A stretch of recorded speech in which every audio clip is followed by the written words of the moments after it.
नमस्कार। इस वीडियो में एक बार फिर हम बात करेंगे जाप सुप्रीमो पप्पू यादव की। कल उनके गिरफ्तारी के बाद लोगों में बहुत गुस्सा देखने को मिला था। वही गुस्सा ट्विटर में ट्रेंडिंग के रूप में हम लोगों को दिखा, चाहे सोशल मीडिया ले लीजिए या फिर अलग अलग जगहों से जो तस्वीरें आ रही थी। उसके बाद कहीं ना कहीं ये लग रहा था कि लोगों के मन में गुस्सा है सरकार के खिलाफ, क्योंकि पप्पू यादव लगातार सेवा जो कर रहे थे लोगों की, उसके बाद उन्हें गिरफ्तार करना और एक कारण, गिरफ्तार जब किया गया तब कारण दिया गया कि लॉकडाउन उल्लंघन का मामला है, लेकिन उसके बाद पूरे दिन बैठाने के बाद गांधी मैदान थाने में 32 वर्ष एक पुराना मामला उनके ऊपर था और उसमें उन्हें गिरफ्तार किया गया। उसके बाद पहले पटना से मधेपुरा लाया गया, मधेपुरा से भारत नेपाल बॉर्डर पर एक छोटा सा गांव पड़ता है वीरपुर, वही एक जेल है, वहीं पे पप्पू यादव को रखा गया है। उसके बाद कई सवाल उठे। उनकी पत्नी रंजीत रंजन, जो कि पूर्व एमपी रह चुकी हैं, कांग्रेस की प्रवक्ता रह चुकी हैं, उन्होंने सवाल उठाए। उसके बाद उनके बेटे ने आज लाइव आकर सवाल उठाया। हम और आप सोशल मीडिया पे लगातार देखते हैं कि अलग अलग तरीके से लोग कह रहे हैं कि नीतीश कुमार उन्हें मारना चाहते हैं या फिर सरकार उन्हें ये करना चाहती है, लेकिन जब उनकी पत्नी ने यह बात बोली तो कहीं ना कहीं उसमें उसको गंभीरता से लेना पड़ेगा। जब उसके बेटे ने आकर, जो कि गैर राजनीतिक है, वो राजनीति में नहीं है, फिर भी उन्होंने आकर जब आज बोला कि हमारे पिता को खतरा है, तो कहीं ना कहीं उस चीज़ को मानना पड़ेगा। खैर, उनकी बातों को साइड में रखते हुए आज हम 2-3 चीज़ों पे चर्चा करेंगे कि पप्पू यादव को जेल में डालने की वजह क्या है। आज राजद ने भी एक प्रेस कॉन्फ्रेंस किया, उस प्रेस कॉन्फ्रेंस के बारे में भी हम बात करेंगे, क्योंकि वो प्रेस कॉन्फ्रेंस राजनीतिक प्रेस कॉन्फ्रेंस था, लेकिन कहीं ना कहीं जो मामले उस प्रेस कॉन्फ्रेंस में से सामने आए वो जानना बहुत ज़रूरी है। हम उस पर बात करेंगे। रंजीता रंजन ने क्या ट्वीट किया है जिसके बाद नीतीश कुमार शायद सोच में पड़ गए होंगे, उस पर हम बात करेंगे। और बात करेंगे कि पप्पू यादव का आने वाले समय में क्या होगा। क्या उनका जो कार्य था, सेवा भाव, वो रुक गया है? क्या पप्पू यादव के जाने से वो बाधित हो गया है? हम इन तीनों चीज़ पे बात करेंगे। शुरुआत रंजीता रंजन के इस ट्वीट से। इस ट्वीट को देखिए। नीतीश जी, पप्पू जी कोरोना निगेटिव है, अगर वह पॉजिटिव हुए तो आपको इस साजिश में शामिल 4 लोगों एवं एम्बुलेंस चोरों को सीएम आवास से निकाल बीच चौराहे पर नहीं खड़ा किया तो मेरा नाम रंजीत रंजन नहीं। ये उनकी पत्नी है, कांग्रेस की पूर्व एमपी हैं, कांग्रेस की स्पोक्स पर्सन रह चुकी है, नेशनल राष्ट्रीय प्रवक्ता, और भी कई पदों पे यह रह चुकी है। इन्होंने कहा है, इन्होंने नीतीश कुमार को कहा है कि अगर, क्योंकि एक आशंका जताई जा रही है, जिस तरह से उन्हें गिरफ्तार किया गया, उसके बाद मधेपुरा लाया गया, फिर वहां से वीरपुर जेल भेजा गया, तो ये क्योंकि 14 दिनों की न्यायिक हिरासत दी गई वर्चुअल तरीके से, मजिस्ट्रेट ने सुनवाई की और फिर 14 दिनों की न्यायिक हिरासत में उन्हें भेजा गया है। लेकिन इसी में कहीं ना कहीं पेच फंसता दिख रहा है। रंजीता रंजन ने कर एक और बात कही थी कि जिस तरह से जहां उन्हें भेजा गया है, जिस वीरपुर के जेल में, वो जो जेल है वो अच्छा जेल नहीं है, मतलब खंडहर नुमा जेल है, वो कभी भी गिर सकता है।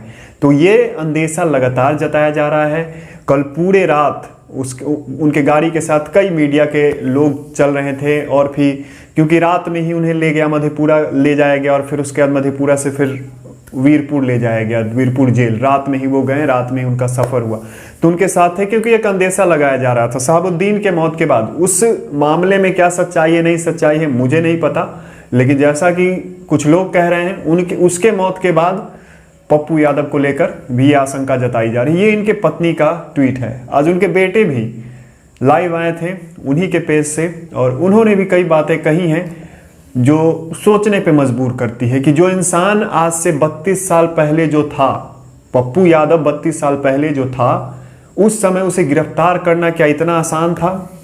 उस समय अगर राजीव प्रताप रूडी इस तरह क्या उन्हें बोल सकते थे? क्योंकि 32 साल पहले, जैसा कि हम लोगों ने पढ़ा है, देखा है, अलग अलग चैनलों पे सुना है, अलग अलग अखबारों में पढ़ा है, मैगजीन्स में पढ़ा है, पप्पू यादव एक अलग शख्स थे 32 साल पहले। दूसरी चीज, इस 32 साल का जो केस है, इसी मामले को लेकर राजद ने आज एक प्रेस कॉन्फ्रेंस किया। उस प्रेस कॉन्फ्रेंस में मृत्युंजय तिवारी, जो कि उनके प्रवक्ता हैं, राष्ट्रीय प्रवक्ता हैं, वो आए, उन्होंने मीडिया को संबोधित किया। मामला क्या था? एक राजनीतिक प्रेस कॉन्फ्रेंस हुआ, लेकिन मामला ये था कि जिस जुर्म में पप्पू यादव को गिरफ्तार किया गया है, उस जुर्म में एक आरटीआई के मुताबिक वो फरार चल रहे थे, आज से नहीं पिछले कई महीनों से। लेकिन पप्पू यादव लगातार बाढ़ में निकले, कोरोना के फर्स्ट वेव में निकले, इलेक्शन में उन्होंने कैंपेन किया पूरे बिहार में, लेकिन तब सरकार ने उन्हें क्यों नहीं पकड़ा? सवाल ये उठता है। सवाल ये भी उठता है कि क्यों कोविड के सेकेंड वेव में जब लगातार पप्पू यादव निकलकर अस्पतालों में जा रहे थे, कोविड वार्ड में जा रहे थे और वहां की सच्चाई बिहार की जनता को दिखा रहे थे। राजीव प्रताप रूढ़ी वाला प्रसंग हुआ, उसके बाद दरभंगा में जो एम्बुलेंस चल रहा था उसको उन्होंने दिखाया और लगातार ये एक क्रमशः चल रहा था। पप्पू यादव लगातार बिहार की जो कमियां हैं वो दिखा रहे थे और दूसरी तरफ सिर्फ दिखा नहीं रहे थे, वो लगातार मदद भी कर रहे थे।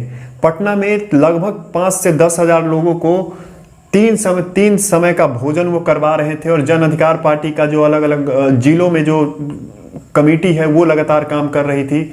बिहार में किसी को रेमडेसिविर की जरूरत होती थी, पप्पू यादव को कॉल जाता था, वो पप्पू यादव लगातार वहां से वो कहते थे कि ठीक है आप आइए हम आपको देते हैं। ऑक्सीजन सिलेंडर्स की वही स्थिति थी, बेड नहीं मिलता था किसी को तो पप्पू यादव मुहैया करवाते थे, वेंटिलेटर्स नहीं मिलता था तो पप्पू यादव मुहैया करवाते थे। इसी सब चीजों को लेकर कहीं ना कहीं सरकार ने पप्पू यादव पे दबाव डाला और ये साफ दिख रहा है, मंशा स्पष्ट है कि अगर उनके खिलाफ वारंट था। और एक मिनट, उन्हीं के पार्टी के एक प्रदेश अध्यक्ष हैं जन अधिकार पार्टी के, उन्होंने कहा कि वो एंटीसिपेटरी बेल लेने पहुंचे थे हाई कोर्ट इसी मामले को लेकर। इस मामले को लेकर जब उन पे वारंट निकला तो एंटीसिपेटरी बेल लेने वो हाई कोर्ट पहुंचे। लेकिन हाई कोर्ट ने क्या कहा? हाई कोर्ट ने कहा कि क्योंकि कोविड का समय है तो इन सब जैसे मामलों में हम जेल में नहीं डाला जाता है, जेल में नहीं डाला जाना चाहिए। लेकिन उसके बाद भी गिरफ्तारी हुई।